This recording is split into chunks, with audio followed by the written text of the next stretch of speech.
کہ علامہ اقبال ملت اسلامیہ کی بھی احیاء کے علم بردار تھے اور اسلام کی نشست ثانیہ کے بھی علم بردار تھے. یہ دونوں چیزیں ان کے ہاں بیک وقت موجود ہیں. البتہ ایک بات نوٹ کر لیجئے، کوئی انسان بڑے سے بڑا مفکر ایسا نہیں ہوتا کہ ابتدا ہی سے اس کا فکر پختہ ہو. اسے منازل میں سے گزرنا ہوتا ہے. لَتَرْكَبُنَّ طَبَقًا عَنْ طَبَقٍ، درجہ بدرجہ آگے جانا ہوتا ہے. یہ معاملہ انبیاء کا ہے، رسولوں کا ہے، جن کو اول روز سے ہی اللہ تعالیٰ کے ساتھ جن کا رشتہ قائم ہوتا ہے وحی کا.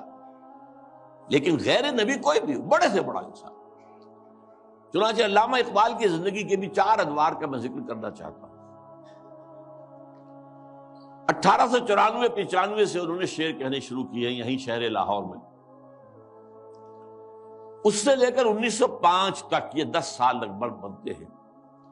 وہ ایسے ہی ایک شاعر تھے جیسے بہت دوسرے شاعر ہوتے ہیں، بس یہ کہ اس میں فنی طور پر کچھ ان کا پڑھا بھاری ہوگا بعض اعتبارات سے، لیکن وہی عشق و محبت کی باتیں اور وہی ہجر اور وصال کے قصے اور وہی گل و بلبل کی داستانیں، کی گود میں بلی دیکھ کر، یہ اس قسم کے مضامین.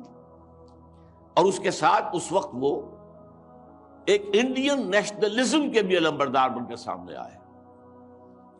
ایک نیا شوالا اس دیش میں بسائیں، گویا کہ ہندوستان مسلمان، ہندو اور مسلمان مل کر کوئی ایک معبد تعمیر کرے. شاید یہ صدائے بازگشت تھی اکبر کے فلسفہ دین الہی کی، یا پھر اس کے بعد راجہ رام موہن رائے کا جو مجلس ایزدی تھی، برہمو سماج. ایک نیا شوالا اس دیش میں بسا. اور اس میں سے یہ بھی ہے ترانہ ہندی، سارے جہاں سے اچھا ہندوستاں ہمارا، ہم بلبلیں ہیں اس کی، وہ گلستاں ہمارا، وغیرہ وغیرہ. یہ 2 نکات میں نے آپ کے سامنے نوٹ کیے ہیں. یہ ہے 1905 تک کا. 1905 سے لے کر 1908 تک 3 برس علامہ اقبال نے یورپ میں گزارے ہیں، برطانیہ میں اور جرمنی میں. اس دور میں ان کے اندر ایک عظیم انقلاب برپا ہوا. وہ انقلاب کیا تھا؟ ایک انہی کا مصرع جو ہے بورو کر رہا ہوں، مسلمان کو مسلمان کر دیا طوفان مغرب نے. اقبال جب یورپ گیا تھا اتنا مسلمان نہیں تھا جتنا کہ وہاں جا کر مسلمان ہوا. یہ ایک بڑا نیچرل ریئیکشن ہوتا ہے اگر کسی شخص کی ابتدائی اور بنیادی تربیت کے اندر دین کا عنصر موجود ہو، جیسا کہ علامہ اقبال کے ہاں تھا. ان کی والدہ ایک بہت نیک سیرت مسلمان خاتون، ان کے والد ایک صوفی منش بزرگ، پھر ان کے استاد علامہ میر حسن. یہ ان کی شخصیت کے جو ابتدائی جو کردار سازی کا دور ہوتا ہے اس کے اندر اہم ترین جو ہے عوامل تھے. پھر جو کچھ ہوا، لاہور میں آئے، گورنمنٹ کالج میں رہے بھی کیا، یہاں پر رہے، وہ کچھ دور اور تھا. لیکن انگلستان جاتے تو معلوم ہوتا ہے کہ شعلہ بھڑک اٹھا، مسلمان کو مسلمان کر دیا طوفان مغرب نے. پھر وہاں کے فلسفے، فکر، نظریات، اس کا جو مطالعہ کیا تو اس میں خود اپنی کیفیت کو بیان کیا ہے کہ عذاب دانش حاضر سے باخبر ہوں میں کہ میں اس آگ میں ڈالا گیا ہوں مثل خلیل علیہ الصلوۃ والسلام. کہ جیسے حضرت ابراہیم کو نمرود کی آگ میں ڈال دیا گیا تھا، مجھے بھی اس آگ میں جھونک دیا گیا. یہ تو آگ ہے، یہاں یہ تو عذاب کا ہے، عذاب دانش افرے. لادینیت، الحاد، یہ ساری چیزیں جو ہے رگ و پے میں سرایت کیے ہوئے یہاں پر. لہذا عذاب دانش حاضر سے باخبر ہوں میں کہ میں اس آگ میں ڈالا گیا ہوں مثل خلیل. اللہ نے حضرت ابراہیم کو بھی وہاں سے زندہ و سلامت نکال لیا تھا. علامہ اقبال بھی وہاں سے جب آئے ہیں تو ایک مومن کا ذہن اور فکر لے کر آئے ہیں، مومن کا دل لے کر آئے. اس وقت کی ان کی جو ایکویٹی آف ویژن تھی اس کا اندازہ کیجئے. 1905 سے 8 تک کے حالات، اور انہوں نے مشاہدہ کر لیا تھا کہ فرنگ کی رگے جہاں پنجے یہود میں،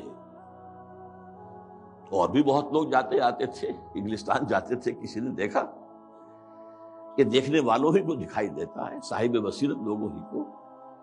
تو علامہ اقبال بہت بڑے سیر تھے، دیکھنے والے تھے. ایک تو حال کا مشاہدہ گہرا اور ایک مستقبل کے بارے میں بھی. اور ان کی نگاہیں بہت تیز تھی. گاہ میری نگاہ تیز چیر گئی دل وجود. اس کے بعد سن 8 سے 1938 تک 30 برس. اب یہ ہے ان کا وہ دور جس میں اگرچہ انہوں نے شاعری کو جاری رکھا ہے، شاعری کی ہے، لیکن ساتھ ہی یہ بھی کہا ہے مرا یاراں غزل خانے شمردند، مجھے خامخواہ لوگوں نے شاعر سمجھ لیا ہے، غزل خاں سمجھ لیا ہے. اور شکوہ کیا ہے کہ ہر کسے از ظن خود شد یاد من وز درون من نجست اسرار من. میرے بہت سے دوست بنے ہوئے ہیں، عقیدت مند ہیں، آتے ہیں، سب کچھ ہے، لیکن کوئی میرے اندر جھانک کر نہیں دیکھتا کہ اس کے اندر ہے کیا. وہ کیا چیز ہے جو مجھے بے چین کیے ہوئے، اس سے کسی کو دلچسپی ہی نہیں ہے. یہ جو دور ہے 30 برس کا، میرے نزدیک اس میں اقبال کی سب سے بڑی حیثیت یہ ہے کہ وہ قرآن مجید کا اس دور کا سب سے بڑا شارح ہے. میں لفظ تفسیر استعمال نہیں کر رہا، وہ ایک ٹیکنیکل ٹرم ہو جائے گی. شارح اقبال قرآن، اور ساتھ ہی سب سے بڑا داعی ہے. میرے علم میں نہیں ہے کہ کسی اور شخص نے اس شد و مت کے ساتھ مسلمانوں کو قرآن کی طرف دعوت دی ہو کہ لوٹو قرآن کی طرف. سادہ ترین الفاظ میں وہ زمانے میں معزز تھے مسلمان ہو کر اور تم خار ہوئے تاریک قرآن ہو کر. اے چو شبنم برزمی افتندئی در بغل داری کتاب زندئی. اے وہ قوم جو شبنم کی طرح زمین پر پڑی ہوئی ہے اور لوگ اسے اپنے قدموں سے توڑ رہے ہیں، پامال کر رہے ہیں، ہوش میں آ، تیرے پاس وہ کتاب زندہ موجود ہے. جیسے حضرت موسیٰ علیہ السلام کے پاس بھی عصا تو تھا، لیکن جب دربار میں جب وہ مقابلہ ہو رہا تھا اور جادوگروں نے اپنی رسیاں پھینکی، وہ بھی سانپ بن گئے، تو حضرت موسیٰ کے دل میں بھی خوف آ گیا. فَأَوْجَسَ فِي نَفْسِهِ خِیفَةً مُوسیٰ. یہ بربنائے طبع بشری ہے. اس طرح کی چیز کا معاملہ انبیاء کی عصمت کے منافی نہیں ہے، بربنائے طبع بشری. کہ میرا معجزہ بھی تو یہی تھا نا جو اللہ نے دیا تھا، کہ میرا عصا جو ہے وہ اژدہا بن گیا، یہ تو انہوں نے سانپ بنا دیے. اب کیا ہوگا؟ تالی پٹ جائے گی. اب تو مجمع خود کہا تھا کہ جمع کرو لوگوں کو. اس وقت اللہ نے فرمایا جو تیرے ہاتھ میں اسے پھینکو، ذرا ڈالو تو صحیح، دیکھو تو صحیح، ڈرو نہیں. وہ جب ڈالا ہے اور اس نے وہ سارے ہڑپ کر لیے، اس جو بنا وہ اژدہا، وہ جو جتنی بھی بنی تھی وہ بظاہری وہ سانپ، وہ سب کے ساتھ ہڑپ کے اب سجدے میں گر پڑے ساجدوں کر. القی السحرۃ ساجدین. اسی طرح یہ امت آج اگرچہ موجود ہے، عصائے موسوی بغل میں ہے، سانپوں سے ڈر رہے ہیں. در بغل داری کتاب زندئی، اے تو شبنم بر زمیں افتندئی. میں تفصیل میں نہیں جا سکتا، میری ایک کتاب ہے علامہ اقبال، اور اس میں میں نے تفصیل سے علامہ اقبال کے شارح قرآن ہونے کے اعتبار سے میں نے انہیں رومی ثانی قرار دیا. رومی کے بارے میں حضرت جامی رحمہ اللہ نے جو اشعار کہے تھے، مثنوی مولوی معنوی ہست قرآن در زبان پہلوی. یہ جو مولوی معنی، مولوی روم، ان کی جو مثنوی ہے، یہ فارسی زبان میں، پہلوی زبان میں قرآن ہی ہے، قرآن ہی کے مفاہیم ہیں، قرآن ہی کے مقاصد ہیں، قرآن ہی کا فکر ہے، قرآن ہی کا فلسفہ ہے جو بیان کیا گیا. منچ گویم وصف عالی جناب نیست پیغمبر ولیکن دارت کتاب. میں کیا کچھ وصف بیان کروں مولانا روم کا، وہ پیغمبر تو نہیں تھے لیکن کتاب ان کے پاس تھی. کتاب جو ہے مثنوی مولوی مان. بالکل یہی بات جامی ہی کے طرح کے بہت بڑے شاعر تھے، جالندھر کے گرامی، اور انہوں نے یہ بات کہی تھی، در دیدہ مانی نگراں حضرت اقبال، پیغمبر یہ کر دو پیغمبر نہ تو آشد.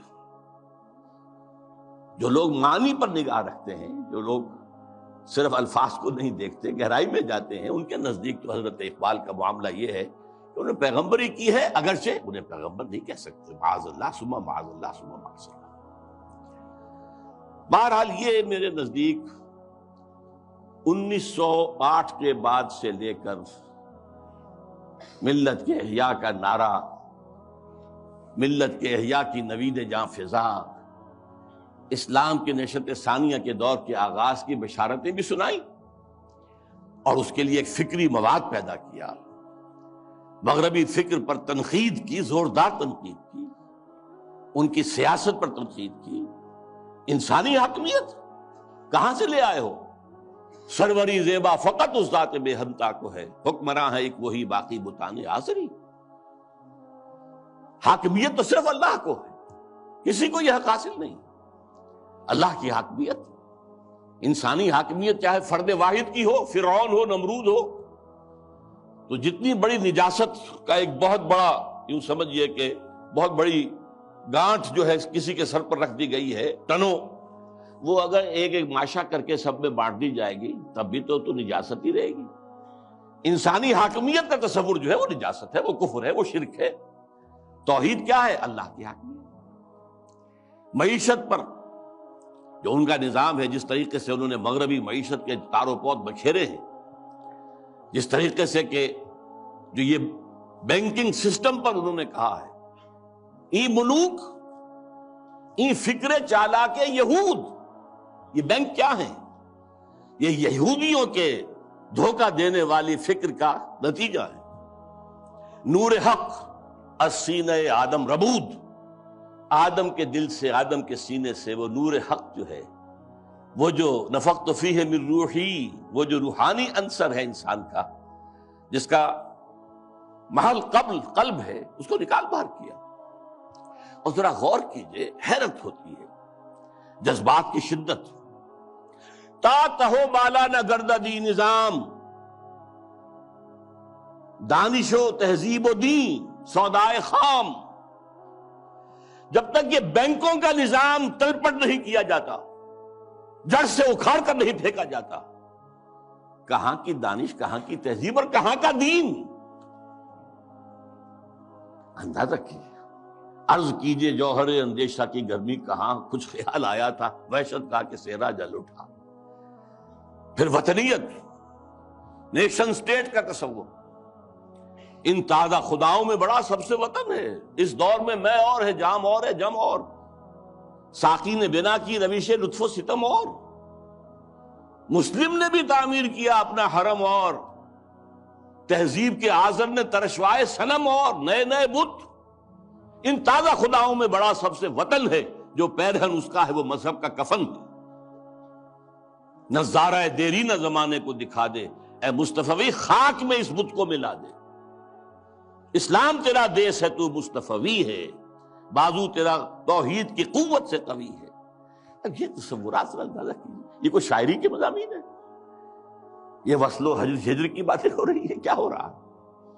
یا محبوب کے لب لعلین کی کا کوئی تذکرہ ہو رہا ہے، یا اس کے وہ گیسوؤں کی کوئی تو نہیں، تو بات ہی کچھ اور ہے، یہ شاعری تو نہیں۔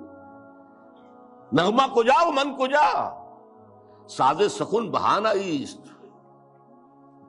سوئے قطار می کشم ناقہ بے زمام را۔ یہ امت جو بکھر گئی ہے، یہ لوگ، فکری انتشار ہے، عملی انتشار ہے، فقہی انتشار ہے، نہ معلوم کیسے کیسے انتشار ہیں، انہیں سب کو پھر ایک لائن میں لا کر، ایک قطار میں لا کر، ایک قافلے کی شکل دینا چاہتا ہوں۔ اس کے لیے میں نے اس شاعری کو اپنا ذریعہ بنایا ہے۔